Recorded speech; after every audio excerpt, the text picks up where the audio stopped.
बस बेटा आज हम एक नया चैप्टर शुरू करने के लिए जा रहे हैं और वो है industrial and manufacturing sector of Pakistan में सनत और हरफत। ठीक है, पाकिस्तान के सनती शोबे की खसूसियात।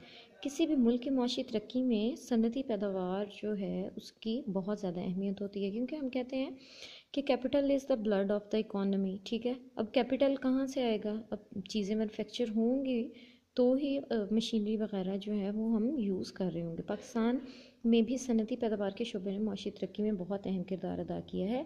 ख़ाम मुल्की पैदावार के शोबे का तकरीबन 25% जो है वो यहाँ से हासिल होता है। ये कम ज़्यादा होता रहता है, ऑलमोस्ट जो है वो 20-21 से 25 तक जो है वो हमारा इसका हिस्सा होता है। मुख्तलिफ सालों में ये कभी कम हो जाता है, कभी ज़्यादा हो जाता है। यहाँ पे पुराना डेटा लिखा हुआ है 2016-17 का, तो ये 20.9 है। हर साल ये चेंज होता रहता है, जैसे कि आप लोगों को पता है कि हर साल जब डेटा इकट्ठा किया जाता है तो इसमें तब्दीली आती रहती है। वो कहते हैं पाकिस्तान की बड़ी सनतों में आपको पता है सबसे बड़ी सनत टेक्सटाइल की है, फिर सीमेंट इंडस्ट्री है, और ऑटोमोबाइल है, शुगर है, फूड प्रोसेसिंग है, केमिकल्स है, खेलों की सनतों में मशीनरी का सामान। इसमें से अब बाकायदा जो बेटा आपकी इंडस्ट्री है उसका फर्दर हिस्सा है मैन्युफैक्चरिंग। ठीक है, मैन्युफैक्चरिंग सेक्टर का आपकी इंडस्ट्री में 13.45% इसके दो शोबे हैं, एक लार्ज स्केल है और एक क्या है, स्मॉल स्केल है। ठीक है, और वो कहते हैं कि जो आपकी लार्ज पैमाने की हैं उसका जीडीपी में 10.70% है, जबकि छोटे पैमाने की सनतों का 1.8% है। और एक तीसरा शोबा जो है वो स्लॉटरिंग जीडीपी का है, उसका हिस्सा 0.91% है। मैन्युफैक्चरिंग शोबा जमीयत मेहनत का 13% है, मतलब 13% लोगों को वहाँ से रोज़गार मिल रहा है। पाकिस्तान की सनती पैदावार में बैनुल अक़वामी मेयार के मुकाबले में जो तनू है, डाइवर्सिटी की कमी है। चीज़ें हम अच्छी बनाते हैं लेकिन उसमें जिद्दत नहीं लेके आते। ठीक है, पाकिस्तान की पैदावारी सलाहियत महदूद अशिया में पाई जाती है। मज़ीद पाकिस्तान की ज़्यादातर सनती पैदावार का ताल्लुक किससे है? खाम माल से। जैसे पाकिस्तान से हम लोग कपड़ा भेजते हैं, ठीक है, या धागा भेजते हैं या कपास भेजते हैं, तो उसको फिनिश्ड कमोडिटी की सूरत में नहीं भेजते। जैसे रेशमी कपड़ा हो गया, गरम कपड़ा, ये इस तरह बाकायदा उसको बना के प्रोसेस्ड फॉर्म में नहीं भेजते, रॉ फॉर्म में भेजते हैं। ख़ास तौर पर ऑटोमोबाइल की सनत और केमिकल की सनत में बहुत ज़्यादा अभी हमें काम करने की ज़रूरत है। पाकिस्तान की जो जीडीपी है उसमें ये 30% का इनका हिस्सा है। अब अगला है आपका मैन्युफैक्चरिंग का।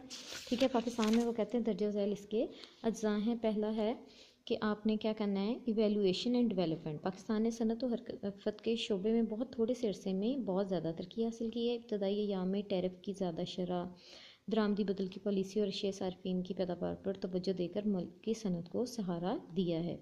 फिर ये बेटा ईयर वाइज लिखा हुआ है कि कब कब जो है वो हमने कितना कितना काम किया। फिर आपको पता है 1965 का जो 60 से 65 तक सेकंड हमारा जो मंसूबा था बड़ा कामयाब रहा, लेकिन 65 के बाद जंग हुई तो ये पैदावार जो है वो कम हो गई। फिर 1970 की दहाई के दौरान जो है वो हमने कुछ सनतों को क्या कर लिया, कौमी तहवील में ले लिया।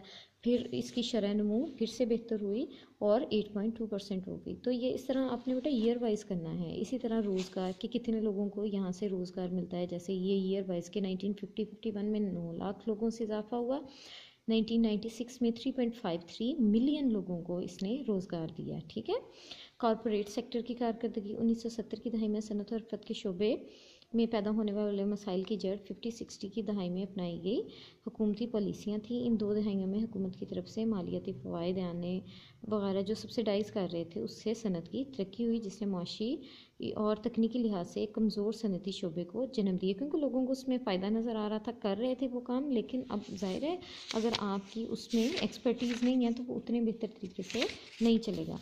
अब अगला है आपकी स्ट्रक्चरल चेंजेस। 80 की दहाई में IMF और वर्ल्ड बैंक ने स्ट्रक्चरल चेंजेस के प्रोग्राम के तहत सनती शोबे के फ़ैसलों को निचली सतह पर करने का फ़ैसला किया। बरामदात के फ़वाइद में इजाफा करना, बिलवास्ता टैक्स की शरह में इजाफा, बिजली और गैस पर आनों को ख़त्म, निजी शोबे के किरदार को बढ़ाया।